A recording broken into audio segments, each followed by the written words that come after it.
Hyvä, mutta meillä on täällä ovi. Kokeillaan jotain hauskaa silläkin. Niin, no. Jaha. Nostaa se pystyyn tää ovi. Pystys. No niin, ja sitten sä tulet lyömään tästä niin paljon kuin jaksat. Juokset läpi. Joo, lyö. No! Voi jumala, oikein näytösti hamstalla. Menikö se läpi? Tällainen se oli jo. Eikä tullut kipineksi ollenkaan. Vähän rikki. Katsotaanko mä vedän tässä?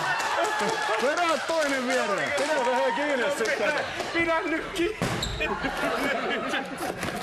Ja vedetään. Se on normaali ovi. Normaali kerrostalo-ovi. Ruvetaan tekemään muuta keikkaa siinä vaan. Eikö äiti sun avainta sulla antanut? Mitäs tuntuu, voisiko tästä pojasta olla uudeksi voimamieheksi? No vois niinku nyrkkipuolella. Uudeksi Tysonin. Tulee tosi kallista, kato, kun menee ovi tommonen. On 500 markkaa kappale. No hyvä, erittäin hyvä. Oli sanotaan miehen työ.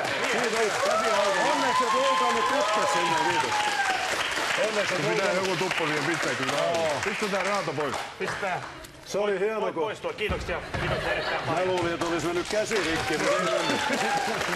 Oli nopea poika, nimittäin ihan choukkina heitin, mutta Tosi hienosti. siitä vaan röyhkeästi nappasi. Käden Nyt se näyttää kättä seuraavat 2 viikkoa, kun Aivan. vedin tuolla vähän. Oh, niin.